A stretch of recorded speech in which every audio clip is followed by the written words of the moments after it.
한 뱃사공이 저녁 늦게까지 술을 마신 후에 강 건너편에 자기의 집으로 돌아가기 위해서 밤새 눈을 갔지만 집에 도달하지 못했어요. 새벽쯤에 술을 깨어 자신이 있는 곳을 살펴보니 처음 출발하던 장소 그대로였다고 합니다. 이유를 알아보니까 강가에 메어둔 밧줄을 풀지 않고 계속 노만 저었다는 거예요. 그래서 제자리에 밤새도록 노는 저었지만 1m도 나가지 못하고 제자리 봉사도 하고 전도도 하는 그런 일을 합니다. 그런데 돌아보면 신앙이 자라지 않는 경우가 왕왕 있다는 점입니다. 혹자는 교회 신앙생활을 10년 혹은 수십 년을 반복하여도 신앙이 자라지 않는다는 점입니다. 그렇다면 그 원인은 무엇일까요? 비록 열심히 신앙생활을 했지만 형식적인 종교 활동을 하고 있는 것에 불과하지 정작 주님과 친밀한 교통을 잃어버리고 종교 활동에만 몰두한다는 것입니다.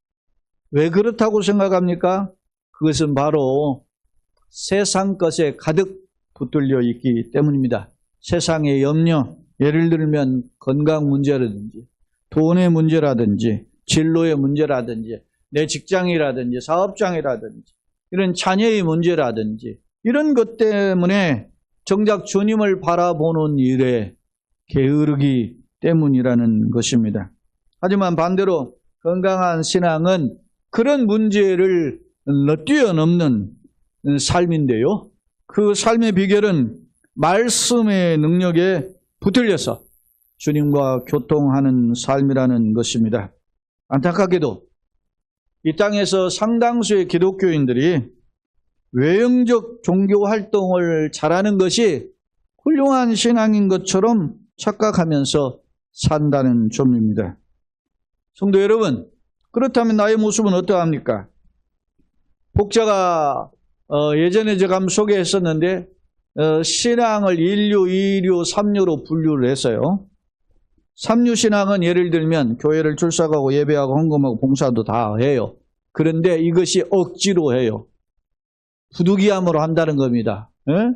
그래서 왜 이렇게 하지 않으면 벌 받지 않을까? 하나님 또 노하시면 어떠나 하는 두려움 때문에 하는 신앙, 이런 신앙은 3류 신앙이라고. 물론 예수를 영접해서 마음에 구원의 확신은 있지만 그러나 여전히 세상 걱정에 붙들려 있기 때문에 마치 돌밭이나 가시밭에 떨어진 신앙과 같은 모습임을 엿볼 수 있어요. 두 번째, 2류 신앙은 종교활동을 누구보다도 열심히 해요. 교회에서 열심히 충성하고 봉사하고 헌신해요. 그 이유는 교회에서 칭찬받고 또 하나님의 복을 받기 위한 그런 목적이 있음을 엿볼 수 있습니다. 다시 말하면 내가 현재 잘 되고 잘 먹고 형통하기 위해서 나아가는 신앙을 2류 신앙으로 분류합니다. 그러면 1류 신앙은 어떤 신앙인가? 부득이함도 있고 두려움도 있고 또 칭찬받는 열심도 있고 이런 그런 신앙을 뛰어넘어 오직 하나님의 뜻이 무엇인가? 그 뜻을 이루기 위해서 내가 고민하고 그 뜻을 위해서 하나님의 어떤 사명, 하나님의 비전에 붙들려서 나아가는 신앙이 1류 신앙이라고 하는 것입니다. 이 말은 어떤 자기의 손익계산서, 계산기를 튀겨봐서 주판을 튀겨봐서 나오는 그것을 가지고 계산해서 나아가는 신앙이 아니라 하나님의 말씀에 따라서 비록 손해가 되고 때로는 그것이 나에게 유익하지 않아도 주님 말씀이라면 순종하고자 하는 이런 신앙을 소위 건강한 신앙이다라고 말하면 1류 신앙으로 정의합니다. 그렇다면 나의 모습은 어떤가? 많은 사람들이 다람쥐 쳇바퀴 도는 것처럼 습관과 타성에 의해서 종교활동을 하면서 그것이 훌륭한 신앙이라고 착각하는 경향이 있습니다. 그런데요, 그렇다면 어떻게 우리가 참된 인류 신앙을 할 수 있을까? 오늘 사도행전 24장 24절로 27절 말씀을 읽었는데 잘못된 기준에 의해서 참된 진리가 무엇인지 모른 채 살아가는 어리석은 인간 한 사람을 소개하고 있어요. 오늘은 짧은 구절이지만 어떤 훌륭한 신앙의 모습보다는 그렇지 않은 모습인데 그 모습이 내 모습하고 얼마나 각고 다른지를 살펴보고자 합니다. 오늘 사도행전 24장 24절로 27절에 등장하는 인물은 벨릭스라고 하는 유대의 총독인데요. 이 사람은 본래 로마인입니다. 그런데 서기 한 59년에서 60년경 이스라엘의 유대 총독으로 활동했던 로마인이었습니다. 그런데 오늘 본문은 이 사람의 그 어떤 영적인 반응을 보여주는데 어떤 일의 반응인가? 사실 영행을 알려면 24장 10절로 23절을 살펴봐야 돼요. 근데 우리가 다 살펴볼 수는 없고 이게 24장 10절로 23절 바울의 설교인데 그 설교 중에 포커스가 있어요. 14절 15절인데 그 내용을 같이 한번 읽어봅시다. 14, 15절 시작. 그러나 이것을 당신께 고백하리이다. 나는 그들이 이단이라 하는 도를 따라 조상의 하나님을 섬기고 율법과 선지자 그들의 글에 기록된 것을 다 믿으며 그들이 기다리는 바 하나님께 향한 소망을 나도 가졌으니 곧 의인과 악인의 부활이 있으리라 함이니이다. 이게 이제 바울의 설교 중에 일부분인데 그러나 당신께 내가 이것을 말씀을 드리고자 합니다. 나는 그들이 이단이라. 유대인들이 이단이라고 하는 이단은 예수님을 믿는 자들 이단이라고 했단 말이에요. 그 예수님을 믿는 자들 이단이라고 하는 그 이단의 도를 따라서 조상의 하나님들이 섬기고 율법과 선지자의 기록된 것을 다 믿는 사람인데 특별히 그들이 기다리는 약속이 있다. 그 기다리는 약속이 뭐요? 하나님께 대한 소망인 거예요. 그게 뭐냐면 영생의 소망이죠. 부활의 소망이다. 가졌은 곧 뭐요? 의인과 악인이 뭐가 있다? 부활이 있다. 의인의 부활 우리가 믿죠. 악인도 부활이 있다. 의인은 생명의 부활로 요한복음 5장에 보면 의인은 생명의 부활로 나오고 악인은 심판의 부활로 나온다. 그렇게 요한복음 나와요. 예수님 말씀에 보면. 예? 그러니까 사람이 한 번 죽는 것은 정한 것으로 돼. 그 이후에는 뭐예요? 심판이 있다. 히브리서 9장에 보면 나와요. 그러니까 그냥 죽는 것으로 끝나는 게 아니라 말입니다. 의인은 영생으로 영원히 사는 부활로 나타날 것이고 악인은 영원히 고통받는 심판의 부활로 나타날 것이죠. 그것이 성경의 경고예요. 그것을 이야기해요. 그거에 대한 이런 설교에 대한 뭐예요? 24절로 27절은 당시 유대 총독인 벨릭스의 어떻게 해요? 리스판스 반응이에요. 그렇다면 벨릭스 총독이 어떤 반응을 했는가? 자, 오늘 성경으로 돌아와서 24절 25절을 함께 읽어봅시다. 시작. 수일 후에 벨릭스가 그의 아내 유대 여자 드루실라와 함께 와서 바울을 불러 그리스도 예수 믿는 도를 듣거늘 바울이 의와 절제와 장차 오는 심판을 강론하니 벨릭스가 두려워하여 대답하되 지금은 가라 내가 틈이 있으면 너를 부르리라 하고 했습니다. 벨릭스의 반응이 세 가지인데 첫 번째 반응입니다.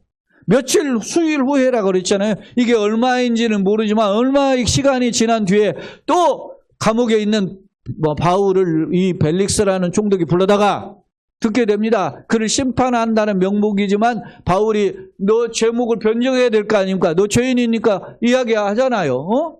우리가 재판을 받으면 재판을 받는 법정에서 자기의 죄에 대해서 변호하게 돼 있잖아요. 근데 바울은 변호를 어떻게 해요? 나 죄인 아닙니다. 이런 이야기 아니고 자기가 이것 때문에 감옥에 가게 되었다라고 이야기를 하는 거예요. 그 감옥에 가는 이유가 뭐냐? 이야기를 예수의 복음을 증거하고 있어요. 근데 이 벨릭스의 배경을 보니까 그의 아내가 유대 여자 드루실라예요. 이 드루실라는 헤롯 아그리파 1세의 막내딸이에요. 그러니까 유대 지방의 이제 실세, 헤롯이 유대 지방의 실세잖아요. 분봉왕의 그 막내딸하고 결혼해가지고 어느 정도 이제 자신이 로마인이지만 유대인들과 연관성을 가지고 있고 유대사의 총독으로서 어느 정도 뿌리를 내린 사람이란 말입니다.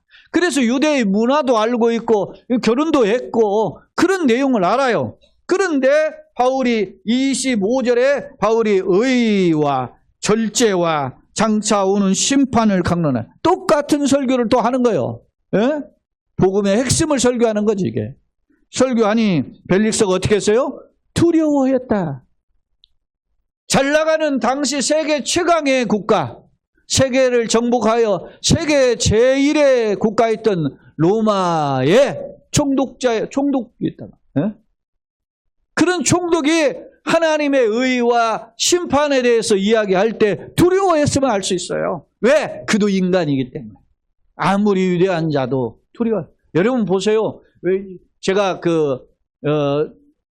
모세오경 세미나를 지금 하고 있잖아요. 근데 우리가 전주에 모세오경 세미나에서 무슨 이야기 했어요? 고대 근동의 신화에서 이집트의 대표적인 신화가 헬리폴리스 신화라고 하는 걸 제가 소개했는데 그 헬리폴리스 신화의 핵심 뭐예요? 이집트의 신은 태양신인데 태양신은 두 종류예요. 라가 있고 아툼이 있어요. 라는 아침과 오전 정오의 태양신이고 아툼은 저녁의 신이에요. 태양의 아들이라서 선 오브 선이다 말이지. 그게 바로가. 근데 그 신의 개념에서 보면 어떻게 해요?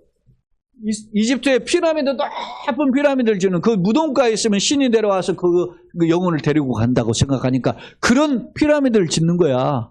죽어도 영혼이 살고 싶어서.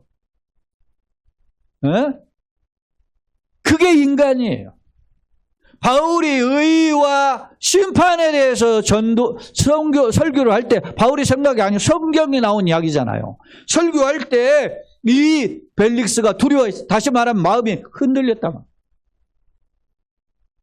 벨릭스의 첫 번째 마음은 그가 설교 말씀을 들을 때 도전을 받은 거예요. 그런데 그렇게 해서 그가 어떻게 합니까? 변화된 마인드를 가지고 있었냐? 그렇지 않았다는 거예요. 자, 26절을 또 봅니다. 26절을 같이 한번 읽어볼까요? 시작. 동시에 또 바울에게서 돈을 받을까 바라는 거로 더 자주 불러 같이 이야기하더라. 더 자주 불러서 재판 내용만 듣는 것이 아니라 더 자주 종종 불렀어요. 왜? 겉으로는 바울에게 복음을 듣기 위한 어떤 포지션 같은데 그러나 이 속내는 뭐예요? 돈을 받기를. 왜?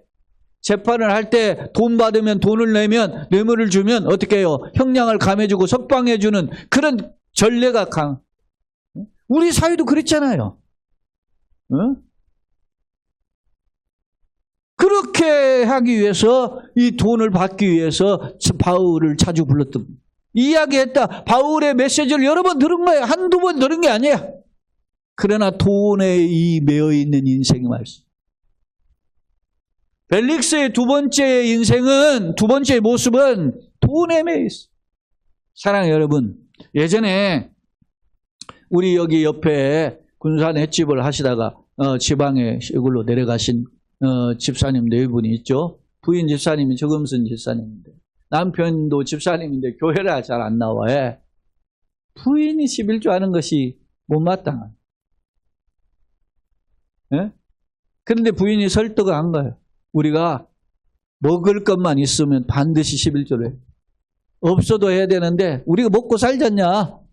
그러면서 한 거예요. 돈에 초월했어. 그래서 제가 그게 목사가 제 마음대로 안 되는 거죠. 그런 분들이 그렇게 헌신하니까 어떻게 해요? 그 가정이 사업이 잘 되기를 원했던 거예요. 근데 이제 사업이 문을 닫고 내려갔는데 목사가 기도했죠. 목사도 그런 마음을 가져. 하나님 저렇게 하는데 그 가정 잘 되게 해주세요. 시골에 내려가서 언젠가 멸치를 하나 보냈더라. 이제 남편이 이제 시골에서 이제 배에서 멸치 사업을 하는데 이렇게 했습니다 하고 보내왔지. 언젠가. 사랑해요 여러분. 제가 간절한데 하나님은 그걸 모르실까요? 하나님은 살아계신 줄로 믿습니다. 우리는 손익계산서를 투기는 일에 익숙해 있어요. 신앙은 이런 것들을 내려놓고 하나님 붙잡는 겁니다. 그게 어려워요. 계산기 튀겨서 인생 살지 말고. 여러분 계산기 튀기면 목사예요. 목회 못해요. 30년. 30년 채잖아요 지금. 이 양천구 신월동 신정동에서. 못해. 어떻게 합니까? 사랑하는 성도 여러분, 주님의 손에 붙들리기를 예수님의 이름으로 축원합니다. 여러분 생각해 보세요. 이 벨릭스라는 총독은 엄청난 특권을 받은 거예요, 사실은. 왜? 당대 세계 최고의 설교자인 바울을 어떻게 2년간 접할 수 있었기 때문에.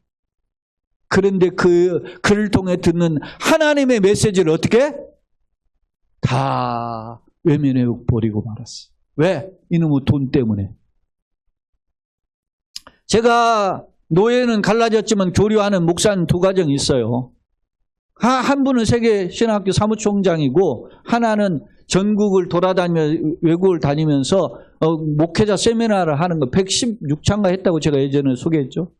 그런 분이에요. 한 달에 한 번 혹은 두 번 하는데.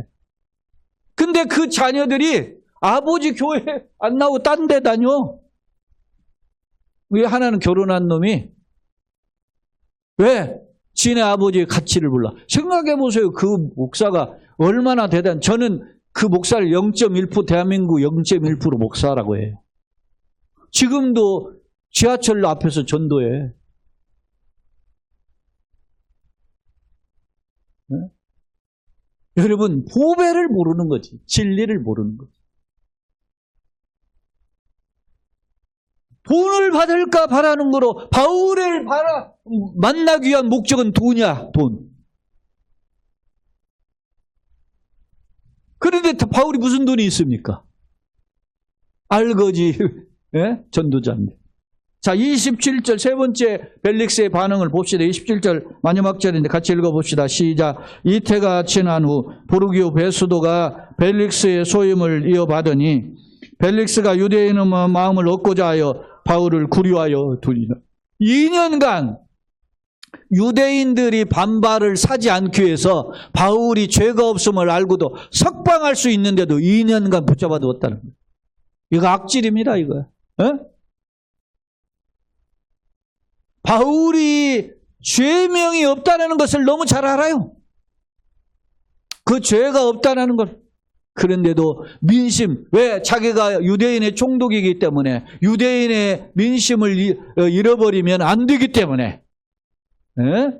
그래서 2년간 잡아두었다는. 그리고 후임이 오고 자기는 떠나고 후임한테 넘겨주고 간 거예요. 이 바울을. 그래서 후임이 온 이 베수도가 새로운 이 신임 총독 아닙니까? 그러니까 신임 총독 인사 왔던 아그리파 왕, 헤롯의 분봉왕이죠. 에? 헤롯 아그리파니까 그 왕 앞에서 설교하는 장면이 26장에 또 나와. 그래서 그때 신임 총독이 어떻게 해요?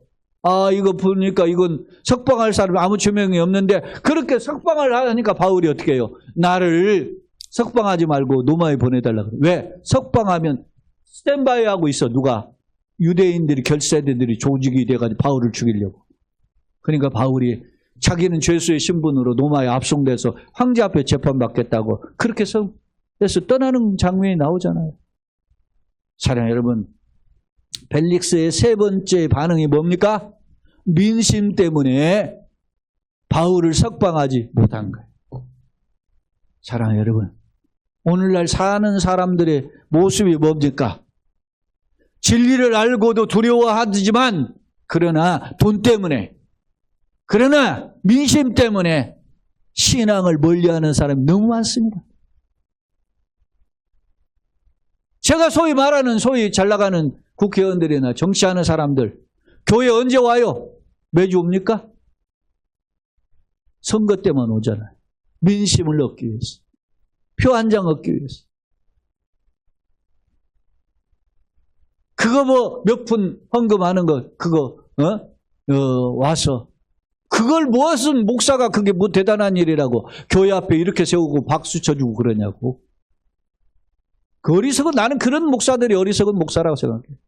네? 여러분, 그런 교회가 작은 우리 교회에 오겠어요? 안 와요. 큰 교회 가지 다. 큰 교회 목사들에 대한 정신 나간 목사들에 대한 수두로 가다는 거지. 사랑하는 성도 여러분, 우리 사회가 왜 이렇게 힘듭니까? 한 사람이 잘못된 판단 때문에 그런 거 아닙니까? 무슨 계몽령이야? 어? 억울함도 있지. 통치하기 힘들지. 그러나 해서는 안 되는 계엄을 선포한 거 아닙니까? 군대를 동원하고. 그 잘못된 것은 잘못됐다고 이야기해야지.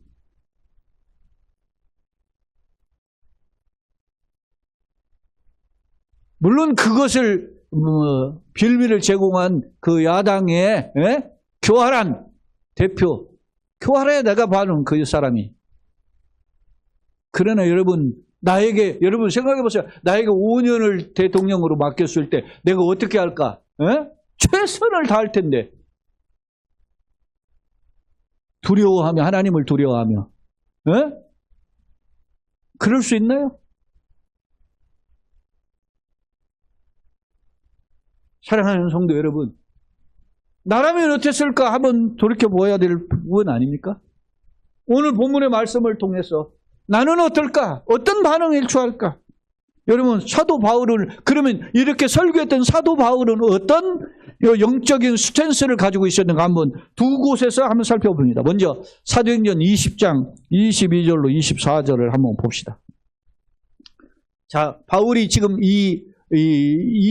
우리가 4장 오기 전에 바울이 이곳에 올 때 붙잡히거든요. 붙잡히기 전에 가지 말라고 사람들이 이야기해. 왜? 거기 가면 너 붙잡히고 감옥 간다. 이런 경고를 해. 자, 그런 내용에 대한 바울의 반응이에요. 자, 20장 22절로 24절 같이 읽어보시죠. 시작. 보라, 이제 나는 성령에 매여 예루살렘으로 가는데 거기서 무슨 일을 당할는지 알지 못하노라.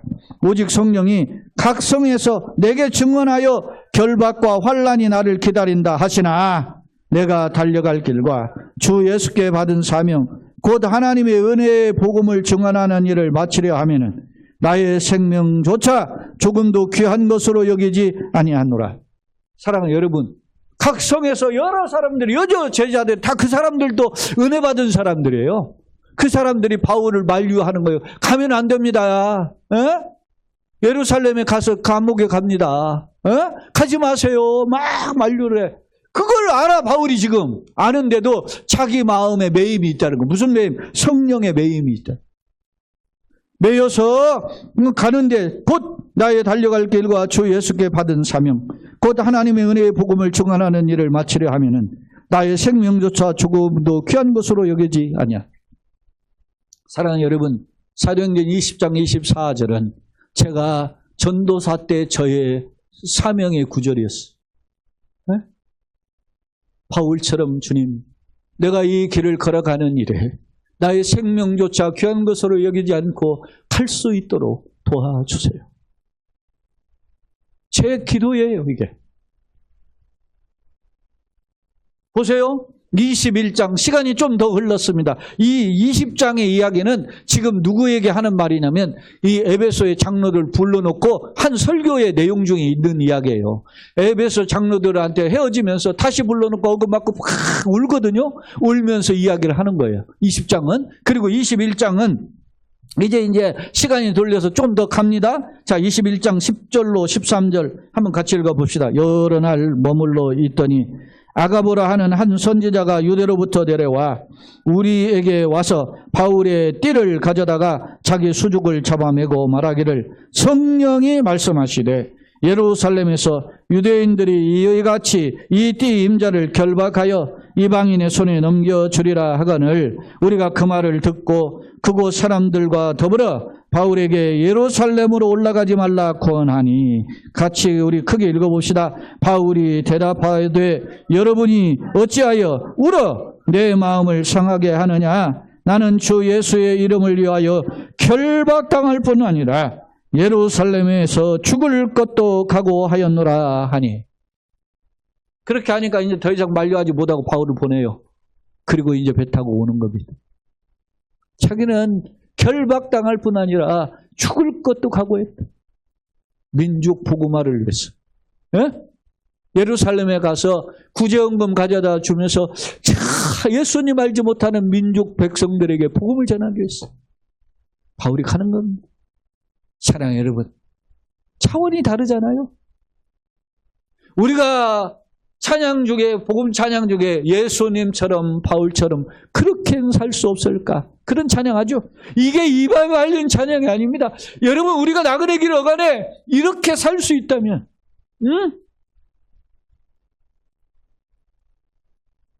사랑하는 여러분, 우리의 삶은 겉사람은 날로 후패해요. 속사람도 후패하는 거야. 근데 겉사람, 속사람의 그 고린도후서의 4장의 그 표현은 겉사람은 육신이고 속사람은 영혼이야. 고린도후서 4장 16절에 그런 말을, 우리의 겉사람은 날로 어떻게 해요? 낡아지나. 옛날 개혁성경에는 후패하나 그랬어요. 지금은 낡아지나. 우리의 속사람은 날로 새롭다. 우리의 겉모습은 날이 갈수록 늙어져요. 그러나 우리의 속사람은 주님께 더 가까이 가니까 새로워져야 돼요. 바울은 이런 성령을 통한 예언자를 통해서 경고하고 많은 성도들이 만류하는데도 떠납니다. 왜? 죽을까 하고 감옥 갈까 하고 하면서 온 거예요. 그러면서 자기에게 주어진 시간마다 예수 복음을 전했음을 엿볼 수 있어요. 무엇이 그렇게 바울을 이끌었는가? 따라서 합시다. 성령께 붙들렸기 때문이다. 믿습니까? 성령께 붙들려야 돼. 신앙생활은 성령께 붙들리는 것이에요. 여러분, 이런 게 있죠. 목사님 때문에, 목사님과 연이 어떤 것인데, 목사님 우리 가정은 어떻게 그렇게 장례도 치러주고 결혼도 해주고 다 해줬어. 그러니까 그 인연 때문에 못 끊는 사람도 있어. 목사와 관계가 어떤 혈육일 수도 있고 그것 때문에 못 끊는 사람도 있고. 그러나 여러분, 진정한 신앙은 여러분을 이끌어 가시는 분은 성령님이어야 됩니다. 할렐루야. 성령님이 여러분을 이끌어 오셔야 되는 거예요. 세상에 붙들린 인생과 대조적이잖아요. 여러분, 벨릭스는 어떤 사람입니까? 당대 최고의 권력자예요. 그러나 그는 돈에 붙들렸어요. 민심에 붙들린 인생이에요. 그러나 바울은 오직 감옥에 갇힌 존재였지만 주님께 붙들렸다. 그 바울이 부탁하는 내용이 20장 32절 한번 봅시다. 에베소 장로들에게 부탁하는 내용인데 한번 읽어봅시다. 20장 32절. 지금 내가 여러분을 주와 및 그 은혜의 말씀에 뭐라고? 부탁하노니 그 말씀이 여러분을 능히 든든히 세우사 거룩하게 하심을 입은 모든 자 가운데 기업이 있게 하시리라. 할렐루야. 무엇이 여러분을 든든히 세우고 기업이 있게 해요? 하나님의 말씀. 할렐루야. 오늘 여러분이 주님의 말씀을 들으러 오신 줄로 믿습니다. 주님의 말씀을 듣고 나의 삶을 다시 한번 새롭게 하고 나의 영과 육을 강건함으로 이끌어 주옵소서. 그렇게 세움받는 자리가 되어야 되는 거예요. 그게 주일 예배예요. 사랑하는 성도 여러분, 나는 무엇에 붙들려 살기를 원하십니까? 세상 가치입니까? 돈입니까? 권력입니까? 아니면 세상 사람들의 민심 인기입니까? 오늘 우리는 이런 것보다 하나님의 비전, 하나님의 말씀이 나를 이끌어 갈 때 그건 진정한 능력자가 되는 것입니다. 말씀을 정리해 보겠습니다.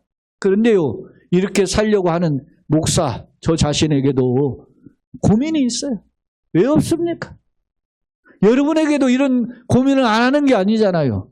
이렇게 살고자 하는데도 우리가 이 세상 속에 살면 돈 걱정, 건강 걱정, 사람 걱정을 하게 되는 거예요. 어떻게 할까? 걱정은. 그러면서 그 걱정이 커지면 주님을 저 뒷전으로 밀어놓는 때가 왕왕 있다는 거죠. 나는 어떤가? 오늘 우리 사회는 그런 정도로만 우리를 위협하고 유혹하는 정도가 아니에요. 세계 정세를 보세요. 힘 있는 자가 눌러버리는데 저항을 못 하잖아요. 오히려 힘 있는 자가 힘 있는 자를 편드는 사유가 돼버렸잖아요. 에? 믿지 못하는 거야. 누구도 우리나라를 책임져 주지 못해요. 미국? 만말 성주기 흔들어 봐요. 미국이 우리를 도와주라. 계산기가 떨어지면 그냥 내병에 져버리는 거야. 나는 정말 안타까운 한국교회 연세 드시고 부수라고 하는 목회자를 비롯하여 많은 기독교인들이 착각하는 거야. 사랑하는 여러분, 하나님이 지켜주시기 때문에 지금까지 걸어온 거예요. 어느 지도자 때문이 아니라 하나님의 은혜로 지금까지 이 땅이 이루어진 거예요.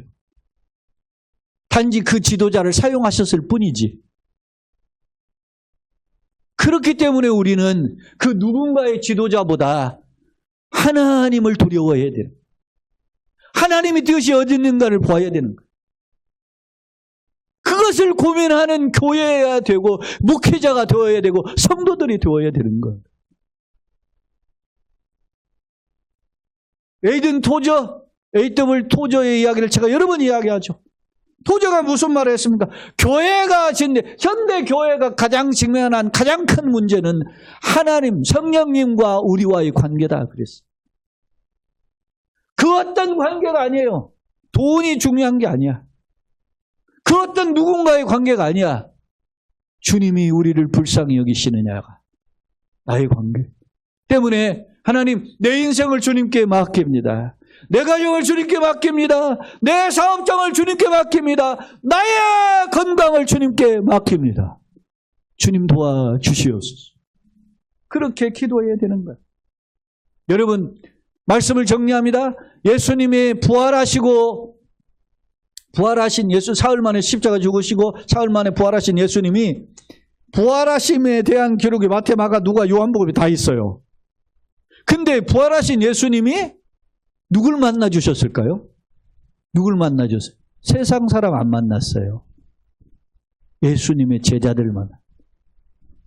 가룟 유다 빠진 11명의 제자.